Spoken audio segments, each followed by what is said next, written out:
Hey guys, welcome to the watch party. If you're new to this channel, this is where we're going to talk about a lighter approach to true crime. So you'll hear some true crime stories, but you might hear some stuff that's not a crime, but maybe it should be. Should be, yeah. It should be.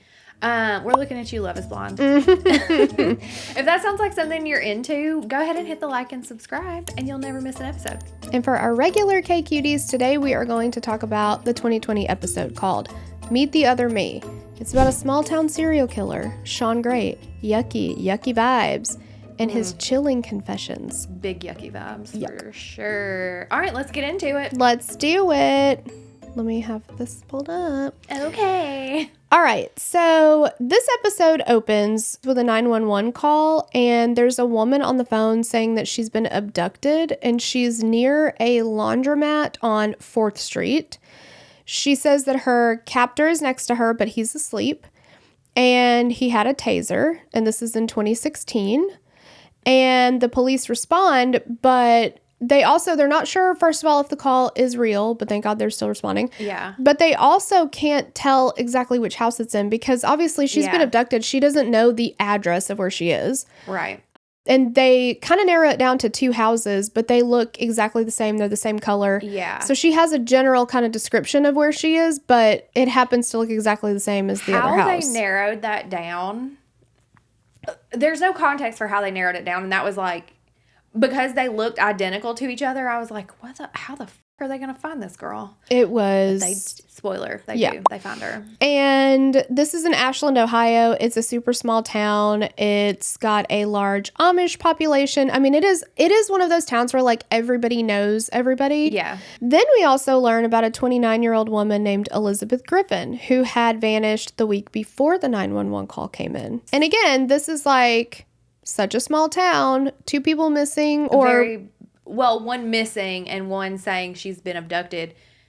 Very out of the ordinary for this town. Yeah. She was described as a vulnerable person. Mm-hmm. She had some mental health issues. The police would keep an eye on her. They knew her very well, not because of a criminal history, but her friends said that she would just call the police sometimes and be like, hey, I hear we're going to get some snow or the road's going to be open. What are you guys working on over there? Like, she would just call and talk to them. And they knew her. Like, it seemed like everybody in the community knew her. People checked in on her, watched out for her. They did say she, like, lived on her own. Mm-hmm. Obviously she was a capable adult. Yes. But, yeah. And she had, in the town. Yeah, she would attend meetings at a place called LifeWorks. And so she had a case manager, I think through there. They would provide meals, I think even classes. It was just a community center. So she had some good friends there. She was also the kind of person who was not going to not show up. Yeah. If they didn't show up somewhere, they went to check on her because she was very involved in everything. Yeah. She was out and about every day. She was calling the police every day to chit-chat. Exactly. Like, she's not... There are some people who it's like, oh, well, she'd kind of travel around for a couple months and then she'd come back, but we'd always hear from her at holidays or whatever. You're hearing from Elizabeth regularly. Daily. So at some point, her caseworker realizes that nobody has seen her in weeks. So, like, once they realize they haven't talked to her, they start talking to other people. We don't know where she is. So the caseworker calls LifeWorks and is like, has anybody seen her? Yeah. But nobody had. So there's a high level of concern at this point. They find some surveillance from Walmart that show her, like, she had been at Walmart and then she goes to wait for the bus. But that's the last time she's seen. Mm-hmm. That's not all. Then we learn there's more. And, like... so much more. And more and more. Then we learned that 43-year-old Stacy Stanley, I didn't appreciate that they said a divorced mom of 2. I felt like, why does that matter? Let her just be a mom of 2. Just say a mom of 2. I know. Yeah, that's fine. I was trying to give them the moment of being like, maybe because they were talking about she'd have a partner to look for her or whatever. But then we hear from her kids, and her kids are like, no, we talk to her every day.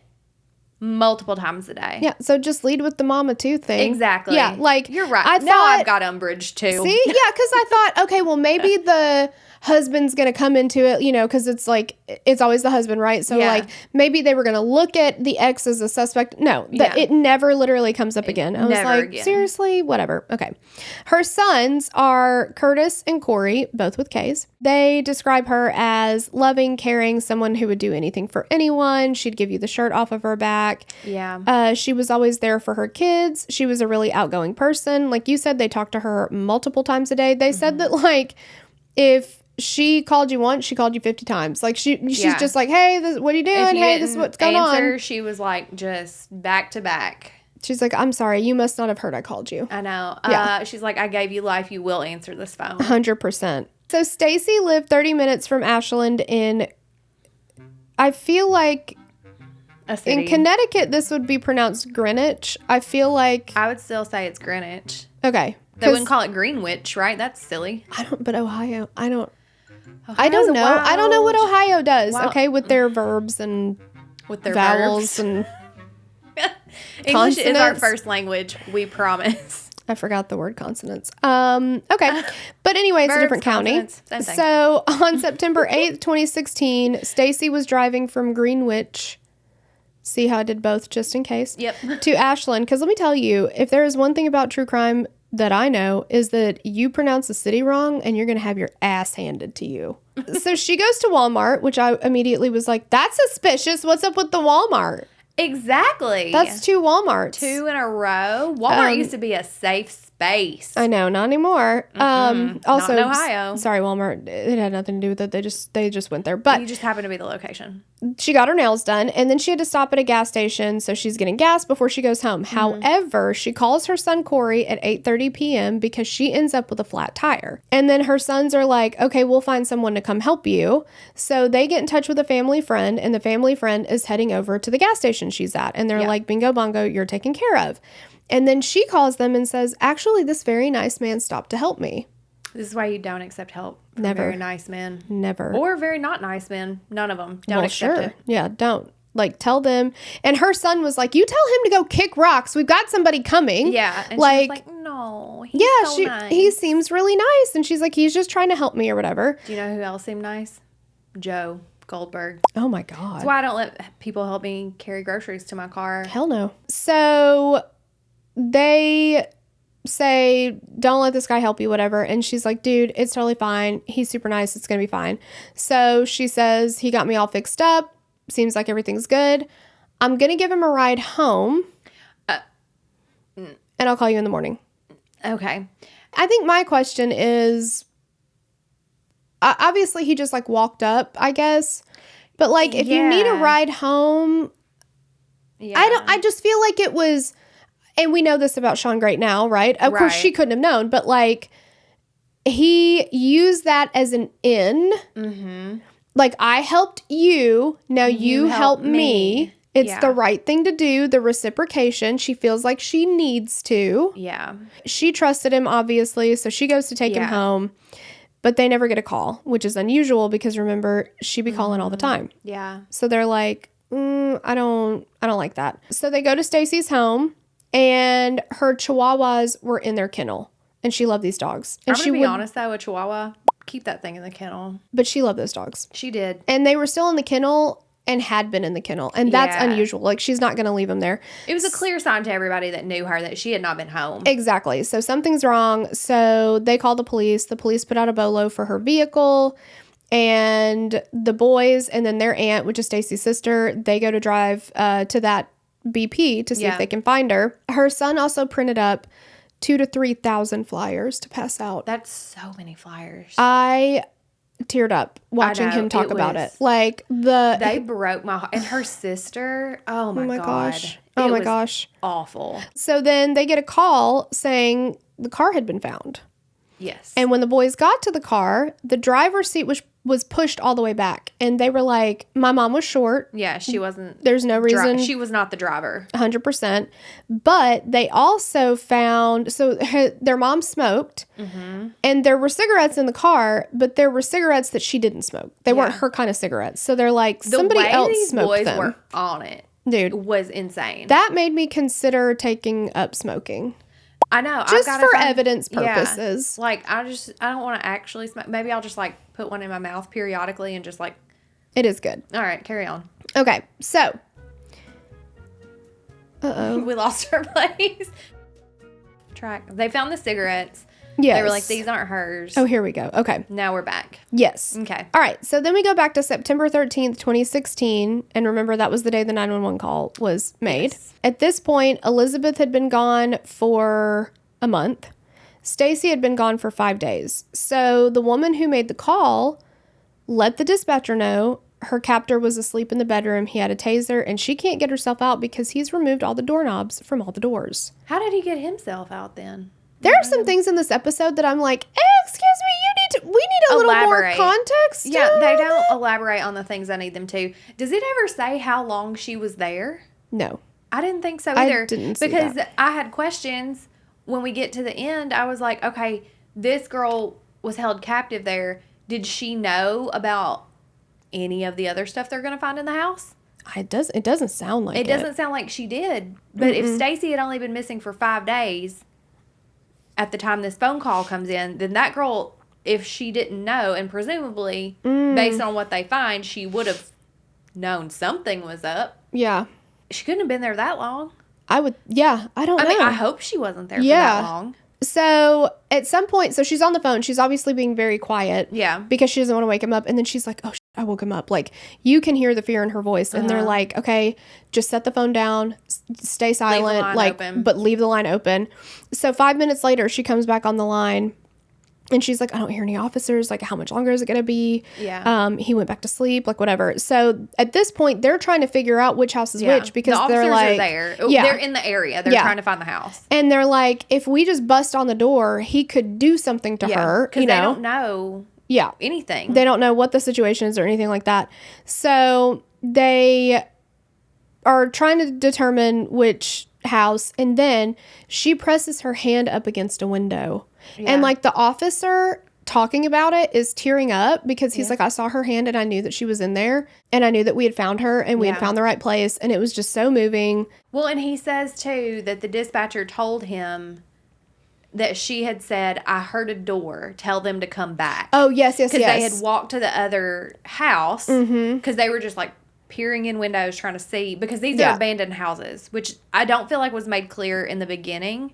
Yeah, and because I was like, why are you just creeping in people's windows? Like, is nobody thinking this is weird? Right. But also there was like quite a bit of furniture and it was shit in there. Yeah, it was, I think I guess were it was like just squatting like in these houses, maybe. They rescue her. They take Shawn into custody because his dumbass is asleep. He's 40 years old at the time, and they bring him to the police department. They also bring his victim to the police department, and we are referring to her as Jane Doe to protect her identity. Yeah. She was 30 years old, and she goes to talk to them. They bring in Kim Major, who was a detective in Ashland, and she was the only female detective in her department for most of her career. Yeah. So she learned that Jane Doe was tortured both emotionally and physically.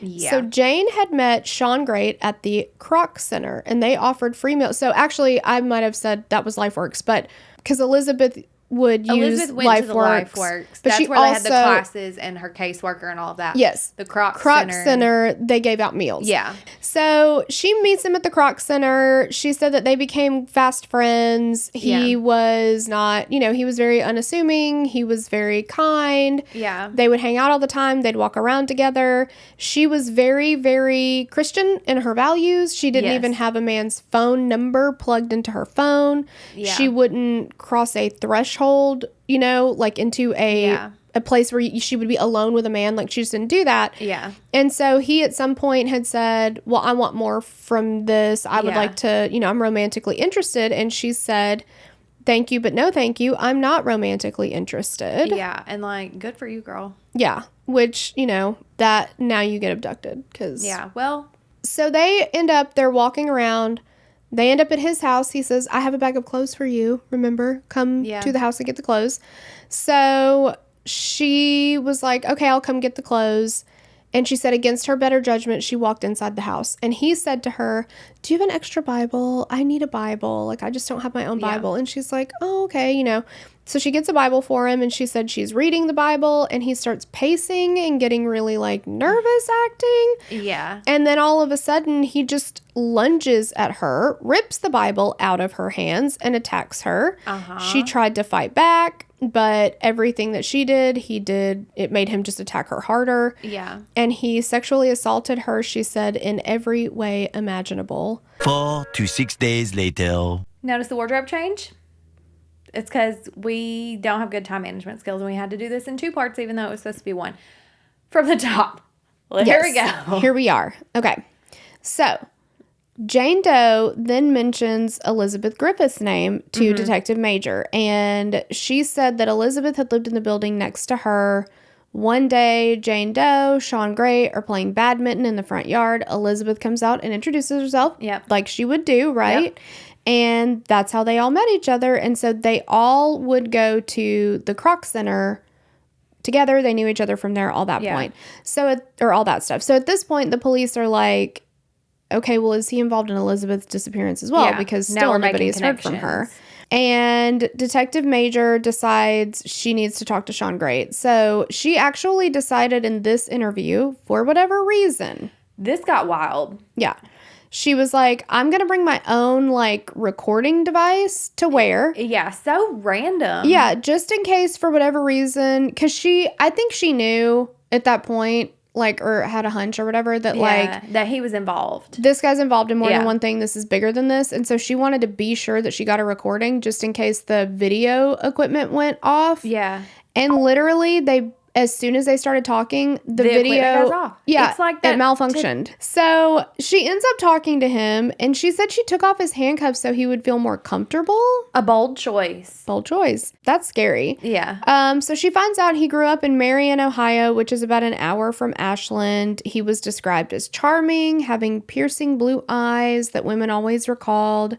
He had a very likable personality. He was soft, laid back, unassuming. His former girlfriend did not know much about his background, but she knew that he hated his mother. Ding, ding, ding. There we go. Mommy also, hater. the story that his girlfriend tells, his ex-girlfriend, creepy. Super creepy. They had dated for 5 years, and aside from one short stint, she never knew him to have a job. I have questions. So many questions, girl. Like, first of all, why? He told Detective Major that Jane Doe had wanted him.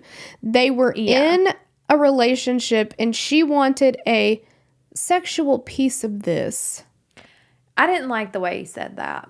Absolutely I don't like anything that he does, if I'm going to be real honest with you. But it made me uncomfortable. He ends up being like, okay, so I might have said that she wanted me and we were in a relationship, but what I actually kind of meant was that I abducted her. Oops. And I held her captive. Oops. And I raped her a bunch and a bunch and a bunch. Oops. So police are like, we feel like there's more than just one person. Yeah. So Detective Major brings Elizabeth Griffith into the conversation, and she says, she's missing. We can't find her. We need your help. And he's like, I don't know how I could help you. I don't know what you're talking about. Yeah. And then he says, well, I might, because she says, well, can you take me to her? Show me where she is. Show me where she is. And he says, well, I can't take you to her, but I could maybe take you to someone else. And she's like, squeeze me? Yeah. She's like, wait, what now? So he says this person is going to be in Mansfield. There's a girl in the woods, and her name is Candace Cunningham. And Detective Major doesn't know anything about Candace. And Candace had never been reported missing, which is so sad. So sad. So she's like, okay, Candace Cunningham, like, that's a new name. Yep. And then he's like, yeah, you'll find another girl in the house. And then he ends up saying it's Elizabeth Griffith, and she's in the closet. Yeah. And they weren't sure at first if she was alive or not. Now, the police were still at the house. Yeah. And they're going through it. So it's an abandoned house, but it's got piles and heaps of shit everywhere. It does. And it's also, where Elizabeth is, because he says she's in the closet upstairs. Mm-hmm. And he said, whatever, the detective is like, Brian Evans. Yeah. he's like, there is no upstairs closet. Like, we've looked. There's nothing there. Yeah, and we've cleared the whole house. And we've cleared the whole house. And she's like, you got to look again. So they go back up there, and there's like a hidden door. Mm-hmm. And then they go in there, and there's piles and piles and piles of clothes. Yeah. Like, who are these his items? Or is this items from whoever had lived there before and abandoned that? Like, I don't know. You couldn't tell. And then Elizabeth was underneath all of it. Mm-hmm. And she'd been hogtied. Yeah. And they show the picture of the pile of clothes, but like, you don't see her, which, thank God. Thank goodness, yeah. He says, Shawn Grate says, well, Elizabeth called me late one night because she couldn't sleep. She came over to my house. We played Yahtzee, and then it just happened. I reached over and I choked her. Yeah. Like, he's very nonchalant about it. He's like, I don't. So she says, are there any other girls in the house? And he's like, thank you for asking. Yes, there are. Why didn't you just ask me sooner? I would have told you if you just asked. And this is Stacy. And she's in the basement under a pile of trash. Yeah. But we do see the picture of the trash that Stacy is under, which, first of all, is horrific. Like, she was literally thrown into a pile of trash and just literally thrown away. But in the picture, you can see her hand in it. And it's so... They zoom in and they show you, and I was like, I did not need that. I did not need that, yeah. Shawn says, though, because remember... Shawn had helped her change her tire. Oh, yeah. And she was supposed to take him home. Uh-huh. And he says she willingly, came to my house or whatever. And at first, everything was going really good. And then all of a sudden, it wasn't. It went sour fast, and I snapped. Okay, but what went sour? I guarantee it was a rejected sexual advance. 100%. And... yeah, he's all, I'll give you everything you need to know. And he's like, she came over, I got pissed. So then they learn more about Candace Cunningham. She had lived in Richland County, never been reported missing, and she had actually dated Shawn. Yep. 1 month before she was murdered, she had posted on Facebook that she had gotten back together with him and that she loved him. He strangled her in an abandoned house after an argument. And then he set the house on fire. He burned it down to hide her body. He said he then to hide whatever. And then he walked her body wrapped in a blanket to the ravine behind the house, carried her across the creek, and then up 10 to 15 feet up a hill. And that's where they found her body. The fact that they found her body when he's like, this is where I walked out, like, his memory was spot on. Incredible. So Shawn's ex-girlfriend, Christina, said that she knew that he had anger problems, but she couldn't comprehend that he would, kill people. Yeah. She says that. Well, yeah. So she says that he once spied on her from inside her sofa. Okay. Weird. But also when she describes how he did it, he cut a slit in the back of her couch, and he climbed his little creepy self in there. And then he had a slit in the front that he could watch her. And he says to her, when you were sitting on the couch, you were sitting on me. And then he just pops out of the couch one day and he's like, ha, surprise, bitch. I've been here the whole time. He was living inside the couch. And you can't believe that he would kill somebody? And he would come out at night. Bananas. Tim, his friend, said that they had a text exchange that made his blood run cold. Grate had asked, can I borrow $20 from you? And he's like, no, sorry, man. And then Shawn lost his shit. Yeah. On Tim. And he was saying, like, he hoped he was going to send, like, bed bugs and roaches to his house and shit. Yeah. It got real. It was very strange. Weird. And then he said, meet the other me. Like... yeah, and what does that mean? Like, it kind of gave me what was the movie where the dude had, like, 1 million personalities? James McAvoy's? Yep, that's the one. Split. Yeah, it kind of gave me that vibe. Yeah. Detective Major is like, anything else you want to talk about? Or... yeah, is that it? He's like, well, actually, there's a cold case. You've actually already found her body. I'm pretty sure her name was Dana. Oops. Probably. Maybe. And he said that this woman had gone to his mother's house to sell magazines. Yeah. And this one was wild, too. Insane. He got mad because he thought that this woman had dicked his mom over on magazines because his mom had ordered XYZ magazines and he felt that she didn't deliver them or something.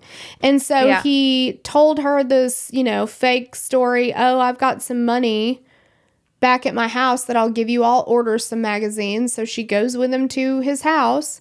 And then he's like, you ripped my mom off, and kills her. And they asked him, how did you strangle these women? And that's what he demonstrated it. It's actually so creepy to see because they took a picture of it. But he demonstrates it on Evans, the police officer.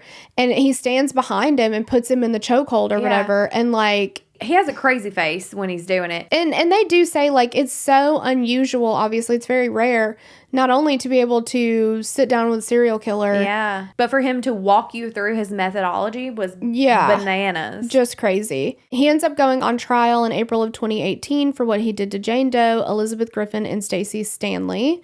Jane Doe did take the stand and detailed what happened to her. Mm-hmm. It was crucial testimony in the case. He was found guilty of 2 counts of aggravated murder, rape, and kidnapping. He addressed the court on sentencing day, and he gave a, sob story. Yeah. He was sentenced to death by lethal injection, so he got his little wish there. He was, but...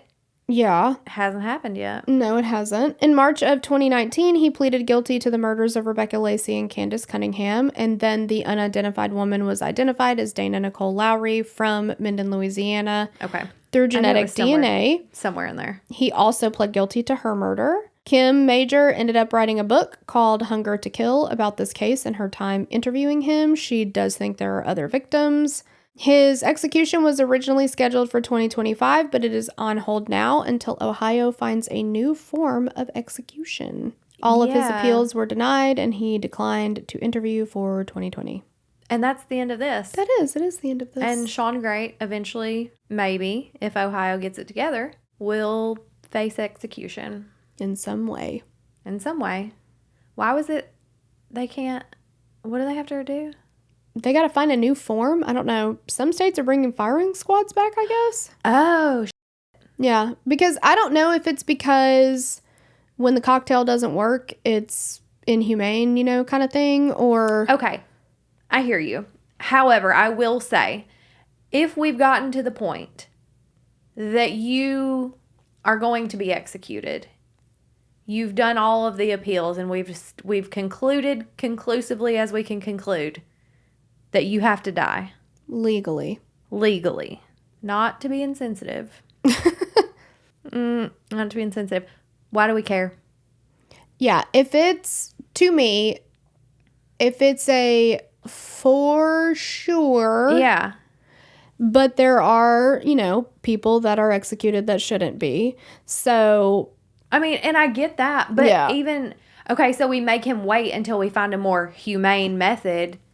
The end result is the same. Yeah. And I don't know that that's why, because again, they gave us no context. They just said until they find a new method. So I don't know if that's why, but. A firing squad seems far less humane. I mean, that's like Old Yeller. They're just going to take you out back and shoot you in the head? Yeah, that's.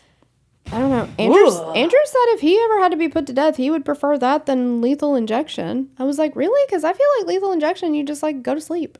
Well, when it works. Yeah. I don't know. I could not imagine standing there and being like, okay, I'm about to be riddled with bullets. That's crazy. Yeah.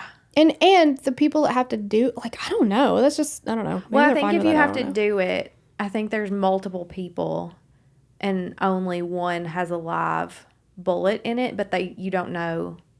Oh, really? I think. Oh, wow. I think they all have, so let's say it's 5 people, right? 4 of them would have blanks. 1 of them would have a live bullet. You wouldn't know what you have. You wouldn't know if yours is the live one or not, and you all do it at the same time. Yeah. Which seems like a lot of coordinating. I just know that in Game of Thrones, Ned Stark said, if you hand down the execution order, you better be the one that swings the sword. Ned Stark did say that. R.I.P. R.I.P. Devastated.